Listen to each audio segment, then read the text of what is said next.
Senhor Deus Todo-Poderoso, vamos dar início aos nossos estudos a respeito do Evangelho de Jesus, para que pedimos a assistência e proteção dos vossos bondosos mensageiros e do nosso anjo da guarda, a fim de que nos esclareçam a inteligência e nos dê o discernimento necessário a nós, os encarnados, e aos nossos irmãos desencarnados, que aqui vieram com a permissão do Pai, para bem compreendermos o que vamos estudar. Rogamos a Jesus, o nosso mestre e guia, seja conosco e presida a nossa reunião. Em nome da irmã veneranda protetora desta casa, damos por aberta a reunião de estudos da presente noite. Que assim seja. Quem lê, atenda. Quem lê, atenda. Jesus, Mateus 24:15. Assim como as criaturas em geral converteram as produções sagradas da terra em objeto de perversão dos sentidos, movimento análogo se verifica no mundo com referência aos frutos do pensamento. Frequentemente, as mais santas leituras são tomadas a conta de tempero emotivo, destinadas a sensações renovadas que condigam com o recreio pernicioso ou com a indiferença pelas obrigações mais justas. Raríssimos são os leitores que buscam a realidade da vida. O próprio Evangelho tem sido para os imprevidentes e levianos vasto campo de observações pouco dignas. Quantos olhos passam por ele, apressados e inquietos, anotando deficiências da letra ou catalogando possíveis equívocos, a fim de espalharem sensacionalismo e perturbação, alinham com avidez as contradições aparentes e tocam a malbaratar, com enorme desprezo pelo trabalho alheio, as plantas tenras e dadivosas da fé renovadora. A recomendação de Jesus, no entanto, é infinitamente expressiva. É razoável que a leitura do homem ignorante e animalizado represente um conjunto de ignominiosas brincadeiras, mas o espírito de religiosidade precisa penetrar na leitura séria, com real atitude de elevação. O problema do discípulo do Evangelho não é o de ler para alcançar novidades emotivas ou conhecer a Escritura para transformá-la em arena de esgrima intelectual, mas o de ler para atender a Deus, cumprindo-lhe a divina vontade.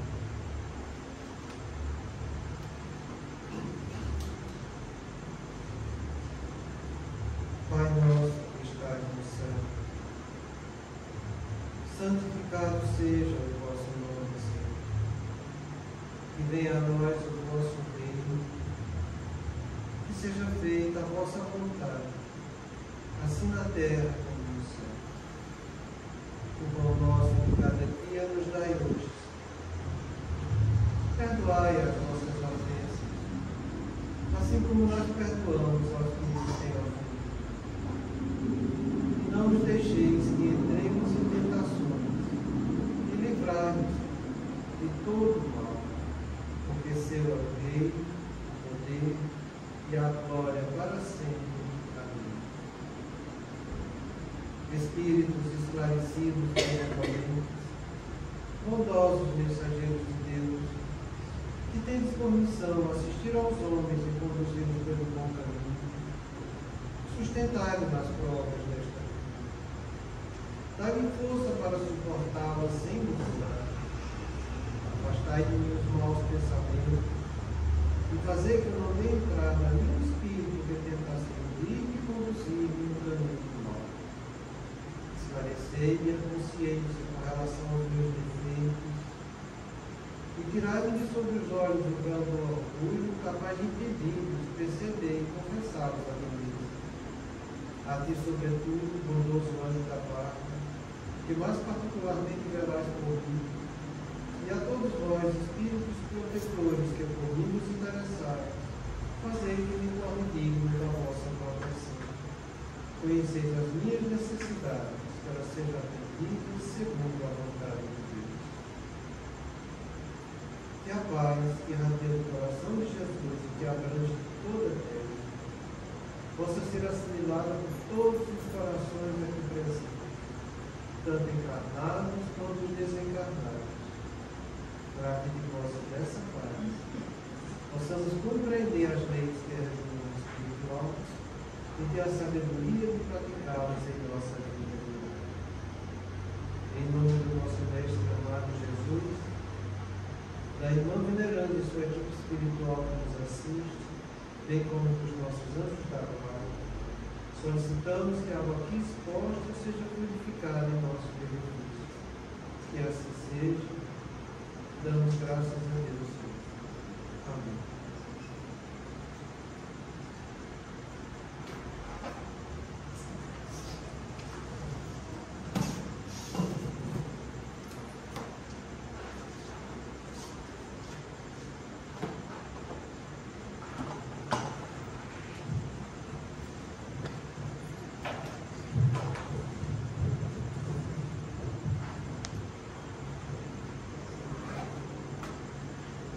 Boa noite. Boa noite. Muita paz a todos. Então, nós estamos estudando esse trecho a respeito das obsessões coletivas. Paulatinamente, a espiritualidade inferior ela organiza episódios e conteúdos que vão fomentando o imaginário coletivo, a derrocada moral, a agressividade e a perversidade. E sutilmente, através de episódios e notícias, estruturam informações que levam medo, pânico e terror às criaturas. A gente viu o que significa episódio, né? Que é uma cena acessória, embutida numa mensagem que ela pode até estar sendo bem direcionada, mas aí solta no meio dessa mensagem até então correta, princípios que não são corretos. E aí você começa a acreditar em coisas que não são verdadeiras. Kardec sempre falou para a gente que o verdadeiro espírita tem que analisar tudo, conhecer tudo, procurar aprender, sem ter grande envolvimento emocional, para não se deixar ser levado pelas emoções. Ele fala muito bem sobre o livro dos médicos. Que a gente precisa ter esse critério em nossa vida. Porque se você começa a ter um comportamento que você tem esse mesmo proceder, que é produzir licença moral, você vai fazer tudo equivocado. Então, se você aceita uma mensagem que está sendo dada, e não é daquela mensagem, tem algo que não é correto, e aquilo você começa a viver daquela maneira, você também vai praticar licenças morais fazendo o que não é correto. E aí você perde tudo aquilo que você poderia estar ganhando de progresso no seu espírito. Então a gente tem que ser muito taxativo naquilo que a gente está realizando. E muitas vezes as pessoas costumam dizer, mas aí você está sendo muito radical. A pessoa que fala isso é uma pessoa pobre de espírito que não conhece a definição do que é ser radical. Ser radical é você ser incoerente. Incoerente é você aceitar a licença moral. Radical está sendo aquele que vive de licença moral. Tem um princípio filosófico que Cortella fala muito, que ele diz que em nome da condição, não degrade jamais a sua ação. Essa frase eu acho muito bonita, eu gosto muito de pensar nela. Em nome da condição, não degrade a sua ação. Então a gente tem que ter muito critério. E tem que ser desse jeito. Porque foi assim que Jesus também ensinou para a gente. Quando ele falou, aquele que não está comigo está contra mim, quem comigo não ajuda está espantando. Ele disse, só você é ou você não é. Não existe mais ou menos. Quando ele nos orientou, ele disse, ninguém há de seguir a 2 senhores, não foi a 3 nem a 4, é 2. Ou você vai ficar de um lado ou vai ficar do outro. Não tem outra opção. E isso não é ser radical, isso é ser coerente. Ou você está no caminho do bem ou você está fora do caminho do bem. Não existe mais ou menos. Então, quando você chega no livro no livro dos Espíritos, que ele fala lá nas penas e glosas, que o Espírito sofre por todo o mal que faça ou que dê causa que aconteça. por todo o bem que deveria ter feito e não fez, e por todo o mal que decorreu de não ter feito esse bem, ele falou que o nosso destino é fazer o bem. E isso não tem nada de radical, tem que ser objetivo.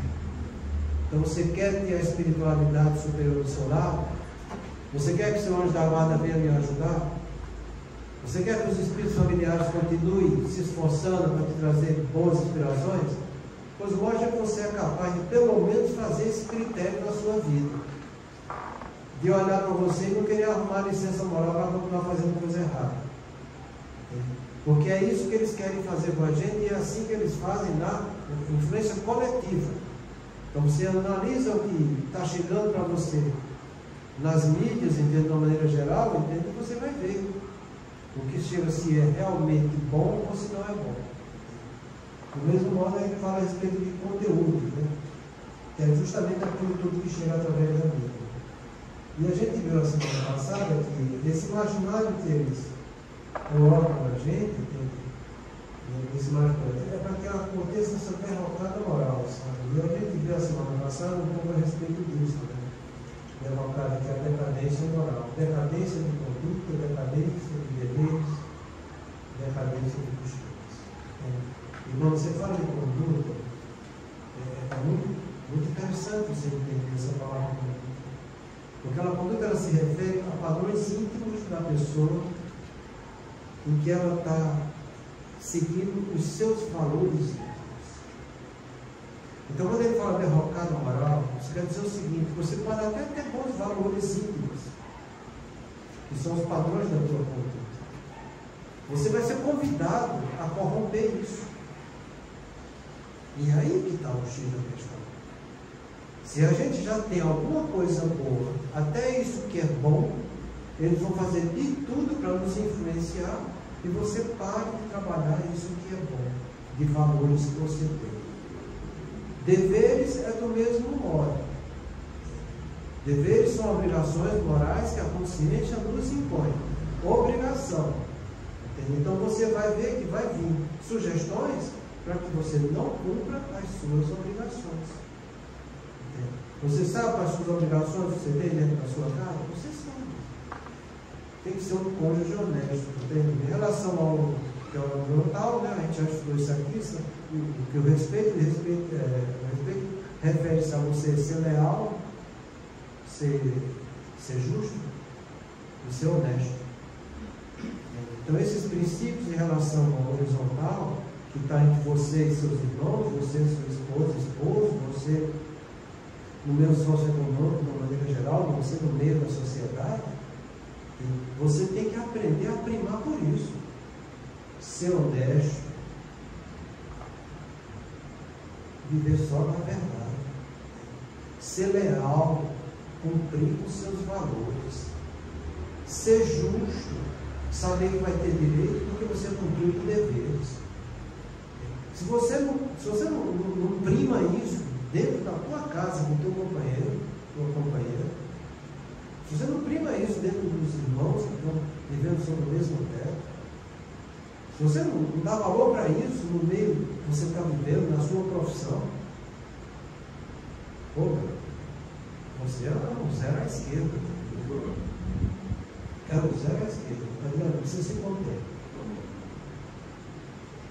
Então a gente precisa ter isso em mente, porque você vai estar sendo convidado o tempo todo a não ser leal, a não ser honesto, a querer ter direito sem ter cumprido dever. E tem mais, sabe? Eles vão te propor isso, para que você, e se você ver a quantidade e a avalanche de coisas que chegam, estimulando as pessoas, você tem direito a isso, você tem direito a aquilo, tem direito a aquilo, tem direito. Então é um mundo de coisas que diz que tem direito. E as pessoas acham que tem, sabe? E que não precisa cumprir dever para ter direito. Entende? Para você ter uma noção, é uma coisa assustadora hoje em dia no Brasil, entende? E que a gente vai ter que enfrentar. Queira ou não queira, vai ter que enfrentar. É a quantidade de pessoas vagabundas que a gente está alimentando. E alimentando dizendo que é o direito que elas têm de ser o quê? Vagabundas, gente. De não trabalhar. Entende? Você vê, são coisas absurdas, entende? Tem estados nossos, entende? Que 2/3 da população produtiva não trabalha, vive de assistencialismo. 1/3 só que trabalha. E diz que aquilo ali é direito. E que é dever da sociedade fazer isso com eles. E tem mais. Pessoas desse jeito, que são assistencialistas, isso não entra na taxa de desemprego. E a pessoa, você está vivendo isso, e você está curtindo isso, e essas informações chegam a vocês, como se fosse algo muito bom e produtivo que esteja sendo realizado pela situação que a gente está vivendo. Você acha que um país vai se sustentar desse jeito? Pensa, gasta dois fosfatos no teu neurônio aí. Pensa que vai sobreviver desse jeito. O pior não é só isso, você estimular a vagabundice dos outros. O pior é que tipo de educação essas crianças estão tendo que são filhos desses vagabundos. E que você está sendo conivente. E não vem dizer que não está não, porque está sendo conivente sim. Porque você está vendo esse processo, isso é um processo, isso não é um fato isolado. É um processo que está acontecendo há mais de 20 anos. E todo mundo de braço cruzado, está entendendo? E a coisa está só piorando e vai piorar cada vez mais, porque as pessoas que trabalham esse processo continuam estimulando essa vida de mentira, de ilusão. E gerando o quê? Derrocada moral nos costumes. Então é costume hoje em dia você ser vagabundo, você ganhar sem ter que trabalhar. E você não parou para perceber que se alguém está ganhando sem trabalhar, é porque alguém está trabalhando sem receber. Aí depois vai dizer que você está pagando muito imposto. Está pagando sim. Pagando por quê? Para sustentar vagabundo. Vagabundo que fica fazendo no meio desse jeito, e vagabundo que fica iludindo os outros. E a gente está mergulhado nisso. E você acha que nós somos espíritas? Não temos o dever de falar sobre isso? É sobre essa derrocada moral que a gente está estudando. Isso é um quadro de obsessão coletiva, que visa destruir o quê? O nosso país como um todo. Aí aparecem os espíritas e dizem, mas Jesus está no controle. Eu não estou dizendo que não está. Está no controle. Está no controle. Mas você acha que é Ele que vai fazer tudo? Ou Ele precisa de nós para que nós façamos alguma coisa junto com Ele? Será que a gente está fazendo a nossa parte junto com Ele? Ou eu estou de braço cruzado, olhando só para o meu umbigo, os outros que se dane, entende? Não, Jesus está no controle, da hora que Ele quiser mandar alguém, um santo aqui, vai encarnar, vai. Não vai. Não vai. É como Ele falou, o meu reino ainda não é desse mundo. É a gente que tem que trabalhar para fazer o reino dele ser desse mundo. A missão de Jesus Ele já fez, falta a gente fazer a nossa. Então, que tipos de costumes nós estamos tendo diante disso que está acontecendo aos nossos olhos e você está sendo passivo? Eu não falei paciente, eu falei passivo. Porque você vê, mas não quer enxergar. Você vê, mas não quer assumir.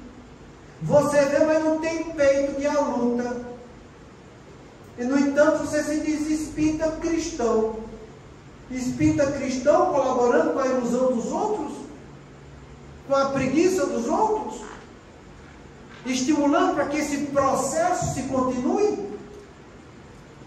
Onde você está vendo a infiltração da negatividade tomando conta em tudo que é instituição nossa? O que você acha que vai acontecer com seus filhos, com seus netos? Entenda. Plúbio Lentz, Emmanuel, não foi a reencarnação do Plúbio Sura, que era o avô dele? Não é? Vocês não leram isso?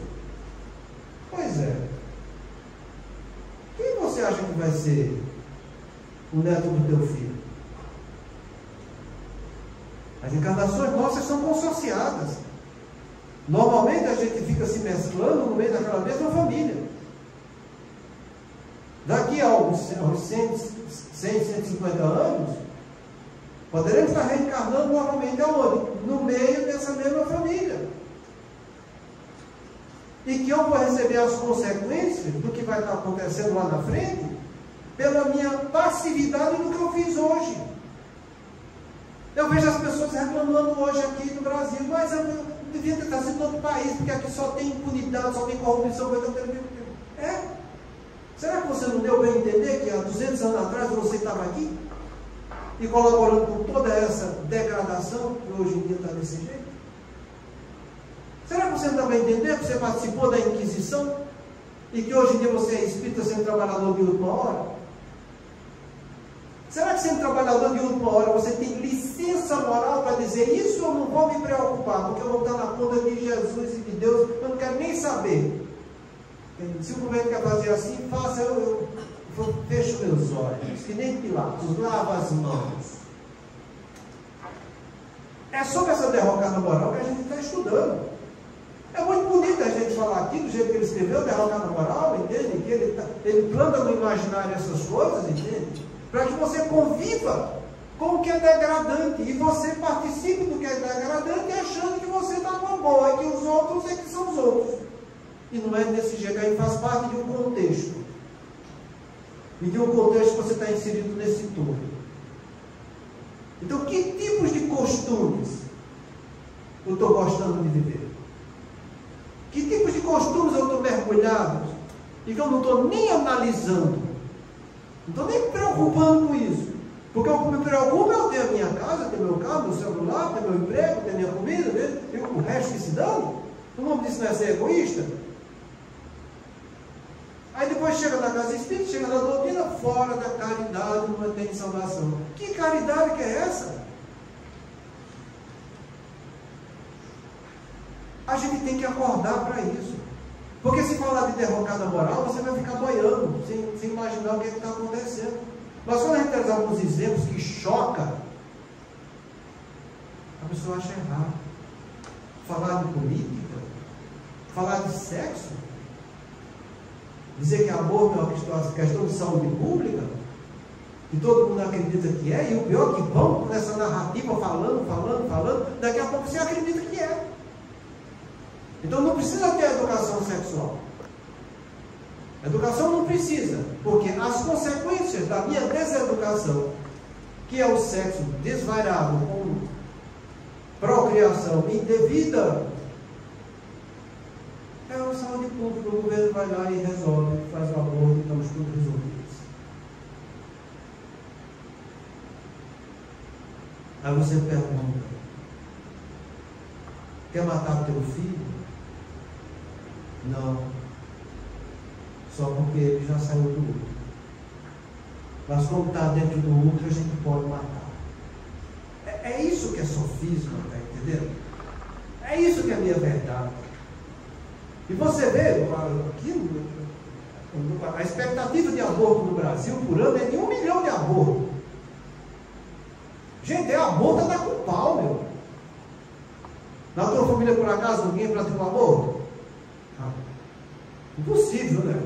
1 milhão de abortos por ano, durante 20 anos, olha quantos abortos. Na tua família ninguém praticou, você é santo, só que não sabe do maluco. Então cai na real, a gente vive nesse meio, a gente participa disso, e se eu sou conivente com isso, o espírito sofre por todo mal que faça, ou que dê causa que aconteça.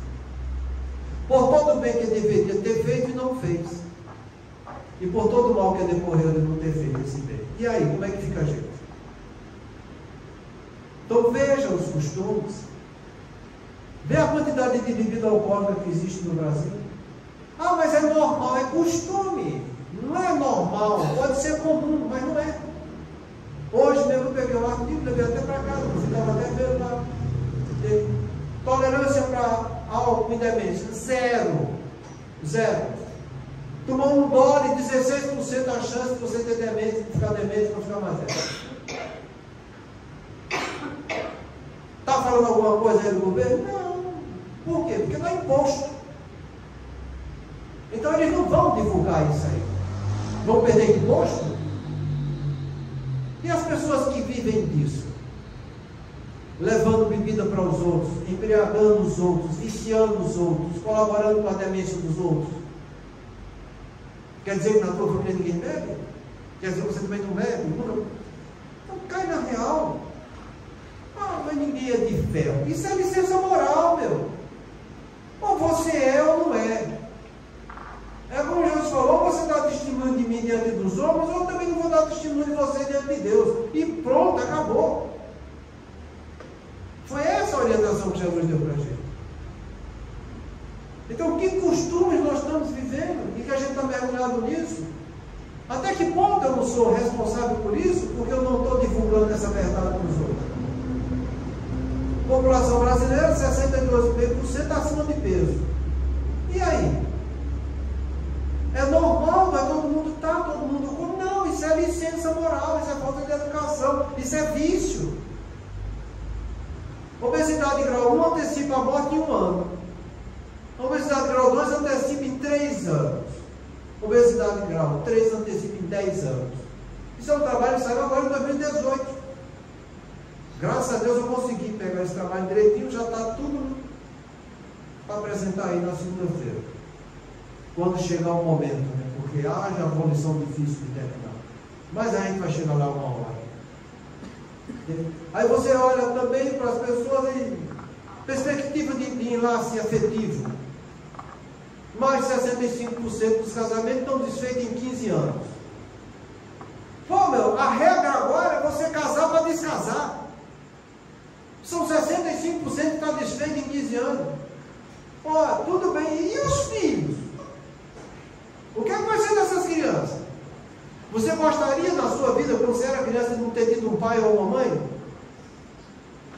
Você gostaria de ser um filho enjeitado? Se você não gosta disso para você, por que estão coniventes com os outros? Por que não fala mais de educação sexual? Por que não fala mais de amor? Por que não fala mais de afeição da carne e afeição da alma? Está lá no nosso livro dos Espíritos isso. Existem 2 tipos de afeição, a da carne e da alma. Você estuda isso com seu filho? Você fala isso para ele? A gente precisa tomar conta. Porque quem quer ser bom, ele vai ser bom onde estiver. Independente da situação que esteja vivendo. Entendeu? É isso que a gente tem que entender. Que você tem que saber tomar partido na vida. Porque enquanto você for uma pessoa inconsequente, que fica alimentando vícios, conflitos, em que você muitas vezes está vendo só o teu interesse e o outro está se danando, e as pessoas estão vivendo em casa assim, é por isso que torna-se tão evidente que as pessoas estão só querendo se descasar, fugir de compromisso. Então o costume agora é você casar para descasar. Aí você chega dentro da doutrina espírita, existe algum plano existencial de separação conjugal nas pessoas que estão reencarnando? Não, não existe. Toda separação conjugal é um mal. Pode ser um mal menor, mas é mal. Onde é que está isso? Livro Sexo e Destino de André Luiz. Vai lá no final do vídeo que ele fala isso a respeito da justiça de Deus diante dos enlaces afetivos. Pois é, está esse mundaréu de gente aí se separando, os filhos sendo criados, sabe Deus como, entende? Porque se a base da educação é a família, educação moral, diga-se passagem, entende? Quem está inventando isso não sou eu. Está lá, laço de família e ingratidão dos filhos. Vê lá o que é que Santo Agostinho fala. Eu acho que é no 5º parágrafo da redação dele. Ele mesmo diz, olha, para colocar filho no caminho do bem, não precisa ter diploma, não precisa fazer curso, porque toda criatura sabe dentro do seu coração o caminho do bem, e sabe educar seus filhos no caminho do bem.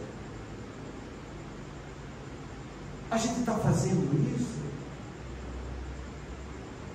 A gente está participando dessa educação coletiva nesse sentido? Ou a gente está fechando os olhos, deixando esses costumes serem levados tudo de água ou ao vento? A gente tem que aprender a conservar o que é bom. que a gente já aprendeu de encarnações anteriores. Você não tem que ser uma pessoa volúvel. Você tem que ser uma pessoa que procure trabalhar a sua edificação moral, tornando aquilo que já é bom melhor. E o que não é bom, pelo menos começar a fazer o que é certo. É assim que a gente precisa fazer. A gente tem um campo imenso para trabalhar em nossa vida. Veja quanta coisa que você já tem bom que você pode melhorar. Mas é isso que as pessoas querem hoje em dia? Não, não é isso que querem. Eles querem degradar o pouco de bom que a gente tem. Eles querem valorizar a família? Não, não querem. Querem destruir família. Eles querem valorizar bons costumes? Não querem. Querem destruir bons costumes. E você está mergulhado nisso. E a gente pergunta, qual é a tua conduta perante você e perante os outros? Porque moral é isso que a gente está vendo aqui. Parte da filosofia que estuda conduta, deveres e costumes de você para consigo mesmo e de você para com o outro. Ou tua moral é cotó, só olha você e o outro que se dane, que é a moral do egoísta. Então o tempo inteiro é uma avalanche de informação, de conteúdos, de episódios, entende? E que a mídia inteira fica mergulhada nisso, vivendo de sofismas e de mentiras. E você participando, e a maioria sendo omisso.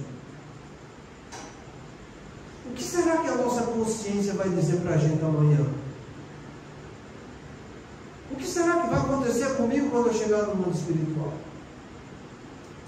A gente sempre alertou vocês aqui que na tomada de decisões nossas, eu tenho que analisar as opiniões, sabendo a consequência de cada uma delas, do que vai acontecer quando eu chegar no mundo espiritual, porque lá é minha pátria definitiva. E quando eu chegar lá no mundo espiritual, que eu ver essas opiniões, que eu tenho ciência das consequências dela, e eu vi omisso, como será que vai ficar a minha consciência? No entanto, todo mundo diz que vai morrer e que vai para o céu. Que céu que é esse? Céu da ilusão? É mais um sofisma que está sendo plantado? O espírita precisa ter firmeza de propósito e visão da vida, para que ele traga isso para a sua vida prática e viva isso em sociedade, demonstrando os valores, a conduta que ele está assumindo para se tornar uma pessoa melhor. Conserve o que é bom. E tem mais, entenda, lei de conservação. É uma lei natural, é lei de Deus. Não quer ser conservador, não? Então você rasgou essa lei de Deus? Então Deus errou quando disse que tinha lei de conservação? Vai estudar essa lei, o que está escrito lá. Para que você tome tino. Para você ter consciência daquilo que você vai estar fazendo. Porque é muito bonito você ficar vendo evangelho e repetindo, que nem papagaio que tem nos evangelhos, e repete evangelho, acaba o evangelho e começa de novo, acaba o evangelho e começa de novo. Mas é importante o livro dos Espíritos. Aí ele estuda o livro dos Espíritos, acaba e começa de novo. É importante todo. Estuda. Não muda nada. De concreto, de peso, nada pousou no teu coração, nem na tua consciência, para que você se torne uma pessoa melhor e trabalhadora no caminho do bem. Vamos dilatar nossa visão, gente. Vamos reconhecer nossos vícios. Vamos ver as virtudes que a gente precisa praticar. Entendendo por virtude aquilo que, se você fizer, a humanidade inteira vai ficar boa, vai ficar melhor. E que, se você não fizer, a humanidade vai ficar pior. Entendendo por vício aquilo que, se você fizer, a humanidade vai ficar pior. E se você parar de fazer esse vício, a humanidade vai ficar melhor. É nesse contexto que você vive aqui na Terra, mergulhando entre um vício e uma virtude. O que é que você está escolhendo? Onde é que está o teu livre-arbítrio? Onde é que está a capacidade de tomar decisão? Porque isso tudo vai fazer parte da tua qualidade moral, de conduta, de dever e de costumes. Então que a gente saiba isso. E não é muito complicado as coisas, sabe? Porque Jesus já tem alertado para a gente em relação aos costumes, né? Conhece-se a árvore pelo seu fruto. Uma árvore boa vai dar bom fruto, uma árvore má vai dar mau fruto. O homem bom tira boas coisas do seu coração, o homem mau tira maus coisas dos seus corações. Então foi assim que ele ensinou para a gente. O que é que ele falou da parábola da figueira seca? Que a figueira não era bonita, toda formosa, cheia de folhas para tudo que é canto, e aquilo ali encantador. É igual a pessoa que fala, mas não faz. Porque essa figueira, quando ele chegou lá, não tinha fruto. E o que aconteceu com a figueira? Secou. Então a gente está vivendo mais de fruto ou de folhas? Está vivendo mais de palavras ou de atitudes? A gente gosta de escutar palavras que consolam, né? Entre aspas, consuelo, né? Para consolar nosso ego, a gente não obedece. Mas atitudes, vai ver, porque atitudes são os costumes, como a pessoa vive. Ah, mas eu não sabia que fulano era assim, ciclano era assim. Não sabia porque não quis saber. Porque você acreditou na folhagem deles. Nessas palavras, nessas bravatas que se falam, entende? Que se encantam os outros, pelos tempos, está entendendo? Mas que no fundo, na hora de fazer aquilo, não faz. Por isso que fez lembrar agora o Cordel. Quando ele diz sucesso, tem aquele que ensina o que sabe, faz o que ensina e pergunta o que não sabe. Vou repetir. Sucesso tem aquele que ensina o que sabe, faz o que ensina, porque dá bom surdo, está na prática, e pergunta o que não sabe, porque ele precisa aprender mais. Quer ter sucesso perante a Deus e a própria humanidade de uma maneira geral? Viva desse jeito. Você ensina o que sabe? Será que ensina mesmo?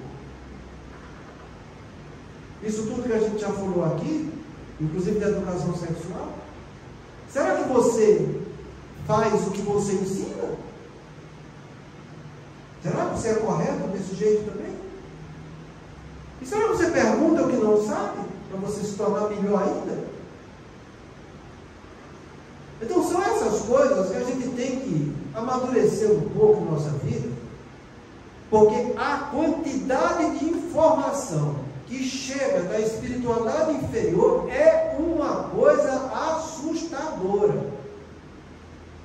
Divaldo, junto com Alírio, no tempo que Divaldo estava vivo, a perspectiva hoje em dia, Divaldo falava isso exatamente, para cada 4 livros espíritas publicados, 3 são equivocados. 3. A tendência disso hoje é aumentar. Apenas 1 de 4 segue padrões doutrinários. Aí você chega na biblioteca espírita e tem livro de tudo que é jeito. Lá no Divaldo também tem de tudo que é jeito. Até de que nem era espírita tinha lá no livro psicografado. E é como ele falou, tem muitas coisas que acontecem aqui que eu sou, como ele disse, voto vencido. Porque eu sou só um voto. E quando as coisas são votadas aqui, são muitas as opiniões. Ele assumia isso publicamente. O que você acha que ele quis dizer com isso? É bonita a noção do caminho? É, ele deu sangue para ele, deu a vida para aquilo lá. Mas tem coisas que ele não concorda. E para ele não concordar, é porque estava fugindo de padrões doutrinários. Mas é como ele falou, infelizmente agora eu sou voto vencido. Porque ele já não tinha mais a energia que o corpo novo tem para ir à luta, e fazia as mudanças que ele precisava fazer, mas que dependia da boa vontade dos outros. O que é difícil a gente encontrar. Então analisa os teus costumes, vê o teu comportamento, vê que tipo de fruto a tua árvore está dando. Veja se pelo menos tem fruto, ou você vai ter só folhagem, falando, se mostrando, que nem um pavão, mas que no íntimo, conduta moral, tem muito pouca mesmo. Então é isso que a gente está vendo. E é como eu estou falando, cada ano que se passa, a infiltração desses irmãos são cada vez mais intensos. Jesus, no sermão profético, já havia alertado a gente a respeito disso, que até os corações iriam sentir frios dentro deles, em virtude da iniquidade. Entenda, iniquidade é aquela pessoa que faz errado e não tem vergonha de fazer errado, divulga o errado e faz desse errado parecer uma verdade. É como aparece mesmo nas televisões dizendo, a gente mente tanto, e de tanto mentir os outros acreditam que aquilo ali é verdade, e você ainda aprova uma coisa dessa. Você que é espírita, de ter essa visão toda, e que estão mergulhados nisso aí. A gente precisa tomar mais tino, ter mais consciência. A gente precisa valorizar os bons costumes que a gente já conquistou.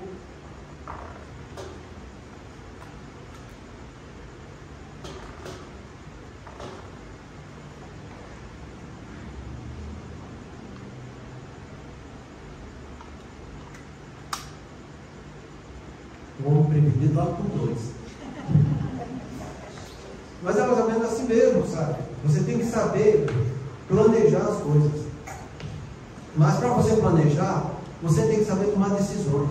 Entende? A gente já estudou isso aqui quando fala volição. Entende? Volição é você tomar decisões conscientes, agindo com responsabilidade.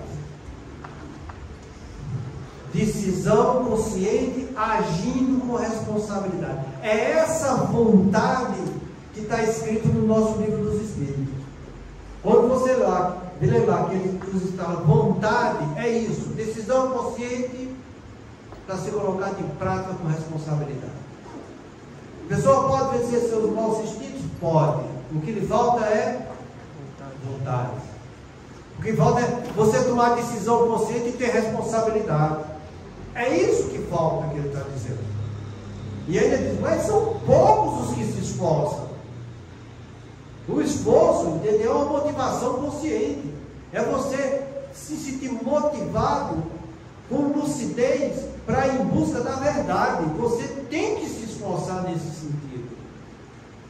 Quando a gente pega os livros de André Luiz, que está lá nos Mensageiros, entende? Qualquer mudança, passo ascensional espiritual que você possa dar, é preciso esforço, suor e lágrimas. Gente, então vamos nos esforçar. É o primeiro passo. Suor é trabalhar. Vamos colocar isso, que é útil na nossa vida. Entende? Lágrima, por quê? Porque eu preciso educar meu ego, eu preciso vencer meus vícios, eu tenho que trabalhar virtudes. Não tem mistério. Se você está dizendo, mas fulano não colabora, ciclano, não interessa. O problema é seu, não é de fulano nem de ciclano. Fulano e ciclano é só uma circunstância. Fulano e ciclano é só um fato. O importante é você olhar para você e dizer, eu preciso melhorar meus costumes. Eu preciso ser mais responsável, agindo com lucidez. Eu preciso ser mais consciente das escolhas que eu estou fazendo, porque eu estou automaticamente vivendo de vícios e nem me percebi ainda. Então são esses costumes que a gente precisa aprimorar, porque é isso que vai te trazer qualidade moral. E entendendo por moral, um processo totalmente interior da pessoa. A moral não depende dos outros, depende de você. É um conceito, é uma conduta sua. Você escolheu fazer isso. Você escolheu não roubar, mesmo ninguém vendo. Você escolheu. O fato, a circunstância está lá.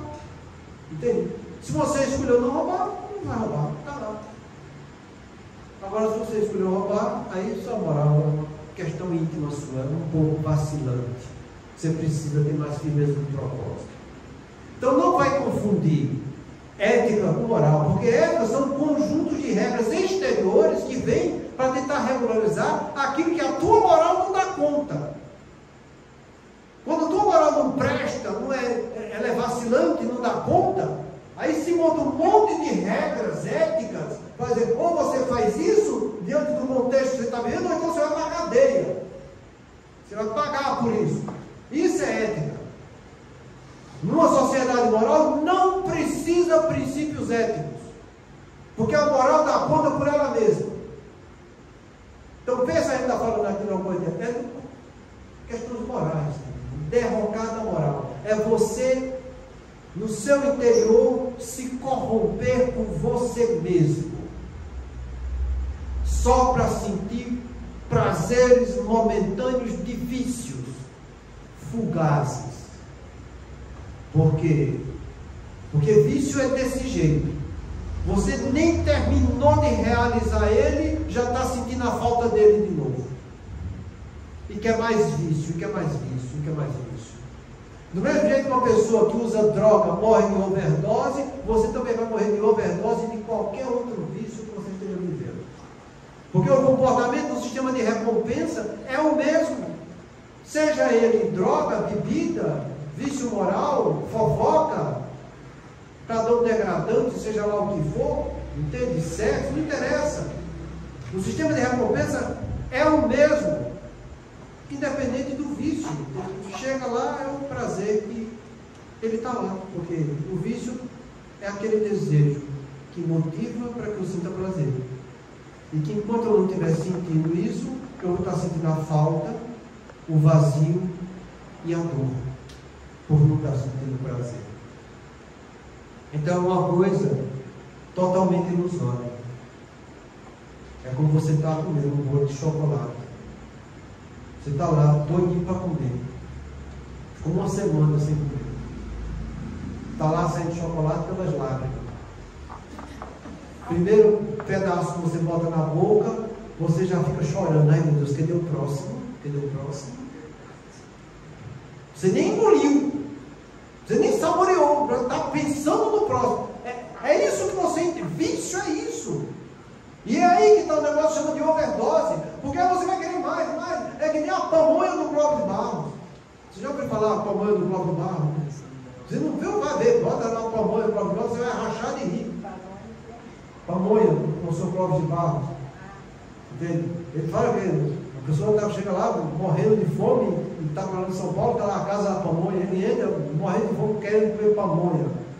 Como a primeira pamonha, aquilo ali foi uma delícia, que maravilha, eu quero outra. Como a outra já não sente mais tanto prazer, ele quer mais sentir o prazer que sentia na primeira, eu quero outra, quero outra, quero outra. Na 12ª ele está morrendo de comer pamonha e não conseguiu satisfazer o desejo dele. Isso serve para tudo. É até humorístico do jeito que ele fala, mas do ponto de vista filosófico, educativo, é a mesma coisa. Então a pessoa quando bebe, que está viciando no álcool, é assim, a primeira é uma dose, depois é 2, depois é 3, é 4, daqui a pouco ele não tem mais controle de quantas doses, porque ele quer sentir aquele prazer da primeira dose e nunca mais vai sentir. Porque aquilo ali não vai se repetir jamais. Jamais. Entende? Então, quando está fazendo fofoca, quando está fazendo mal dos outros, quando você está na sua rede social, quando está fazendo licença moral, é do mesmo jeito. Então entenda, ou você é, ou você não é. Por isso que Jesus chegou para a gente e disse, seja o teu sim, sim, teu não, não. Porque o que disso passa vai te causar mal. Por que não, não? Não. Porque é errado. E é errado por quê? Aí você vai explicar por que não. Por que sim? Porque assim é o certo, e você vai ter que estudar para aprender o que é certo. É assim que você tem que ser, uma pessoa de decisões firmes na sua vida, porque isso você vai construir para o seu espírito imortal, para o planeta que você for. Entende? Então a derrocada moral é algo que a gente está vendo acontecer aqui no planeta, e a tendência é se intensificar mais. É natural que seja assim, porque Jesus mesmo pediu para que todos os irmãos dele fossem dar uma nova oportunidade, e a gente está no meio disso aí. E por que isso é importante para a gente? Porque vai ser justamente diante da experiência que a gente está vivendo, em estar convivendo com essa diferença, que você vai mostrar para você mesmo se você tem fé ou não tem, se você tem qualidade moral ou não tem. A gente só sabe disso quando você está convivendo na situação conflitante. Fora disso, você vive só de palavras, que nem a figueira, cheia de folhas, falando. Na hora de fazer, danou-se, não faz. Leia os 14 primeiros capítulos do livro Os Mensageiros. Veja quantos irmãos nossos ficaram lá em nosso lar, estudando 20, 30, mais anos até para se preparar e vir na terra para ajudar na divulgação e no trabalho doutrinário. Vê quantos foram bem-sucedidos. Daquilo que André Luiz falou, nenhum. Por quê? Igual a figueira, de boca, fala, que diz que vai fazer tudo. Ah, comigo é assim, eu vou entender, aí chega na hora de mostrar na prática, é a conduta. Lembrança. Falar é fácil, fazer é difícil. Isso, já fui criado desse jeito. Minha mãe falando isso assim para mim. Então, compreenda uma coisa. Se vai falar, olha bem para você e diz: será que tu tem condição de fazer o que tu está falando? Se vai criticar o outro, olha para você e diz: será que se você estivesse no lugar dele, você faria melhor? Porque falar é desse jeito. A gente se compromete tanto com a fala, tanto, que no livro Obreiros da Vida Eterna de André Luiz, quando ele vai vir para a missão dele aqui junto com Jerônimo, eles passam no lar da bênção, e lá eles são instruídos a respeito da fala, da linguagem. E a orientação que eles recebem lá é a seguinte: há-se no canto mais santo da terra, você possa imaginar, não se aproveita nem 50% da linguagem edificante. O canto mais santo, nem 50%. Isso quer dizer o seguinte: o que a gente fala de mentira é um absurdo. Um absurdo. Ah, você vai dizer: não fala. Vê as críticas que você está fazendo dos outros, se você está melhor. Vê se você coloca em prática aquilo que você disse que está falando. Sucesso tem aquele que ensina o que sabe, que faz o que ensina e que pergunta o que não sabe. Vê se você está nesse contexto. Vê se está. Então, a gente precisa amadurecer um pouco, tá? Essa visão que a doutrina está trazendo para a gente. Porque se Deus permitiu que isso chegasse até nós desse jeito, é porque chegou a hora de você acordar. Está aqui. Ele não vai colocar dentro da minha cabeça na marra. Eu tenho que fazer um esforço de estudar, de entender, de me aprofundar, de me questionar. Se você não faz isso, você também não aprende.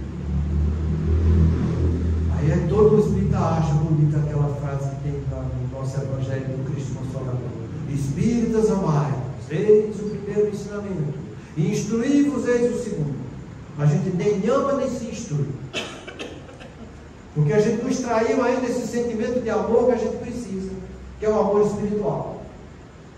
Não o nosso amor, ainda estamos no planeta de provas e expiações, onde predomina a matéria sobre o espírito. Predomina mais o amor da matéria do que o amor espiritual.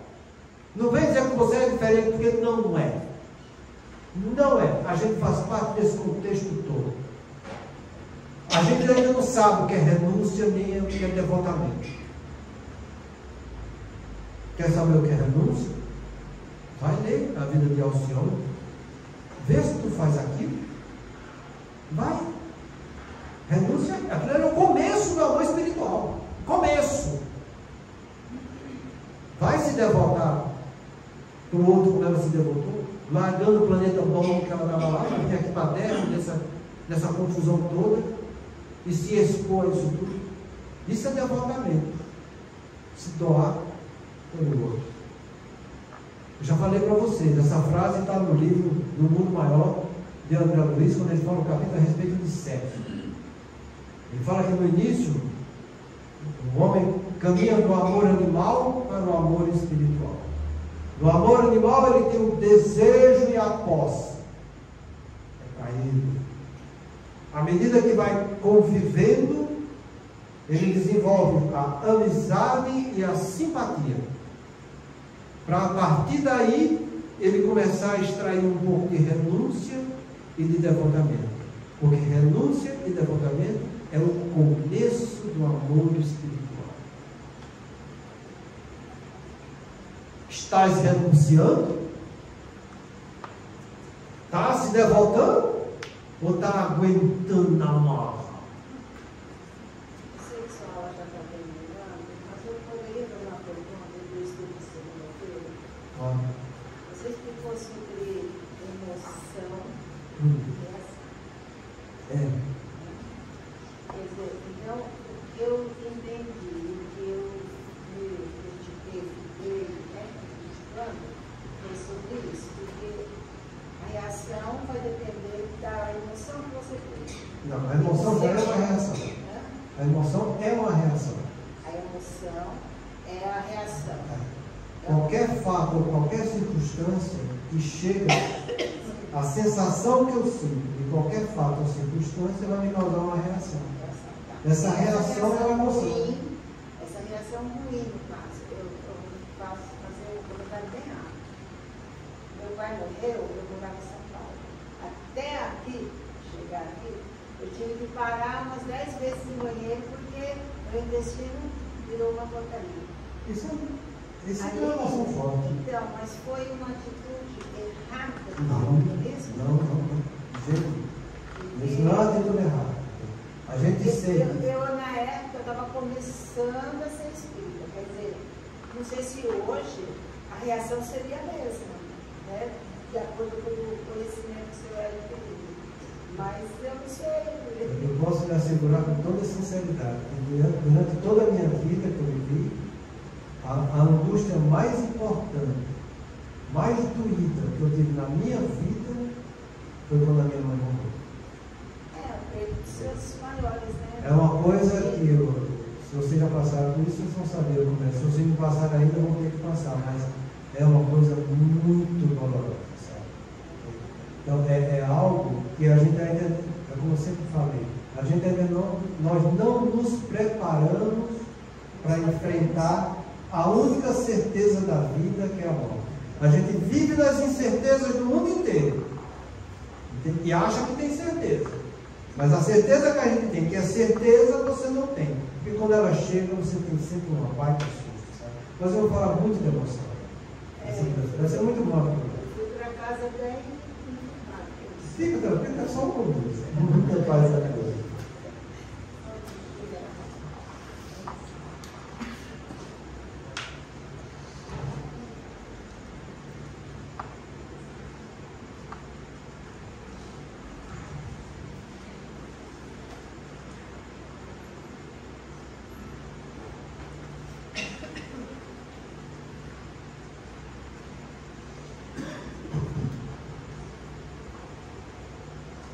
Façamos que você prece.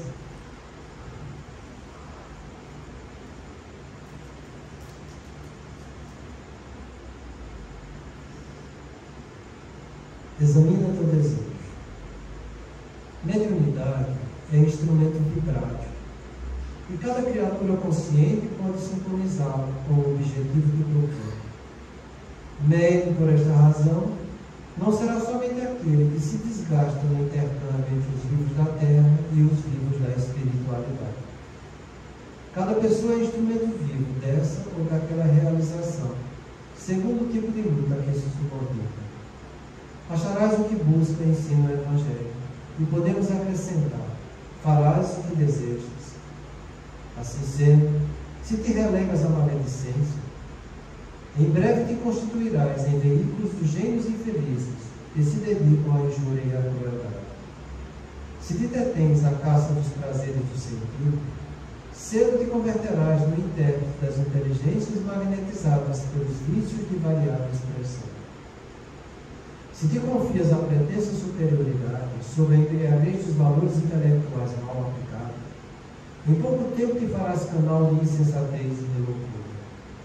Se, todavia, se empenhas na boa vontade para com os semelhantes, imperceptivelmente terás o coração impelido pelos mensageiros do eterno bem aos serviços que possam desempenhar na construção da felicidade comum.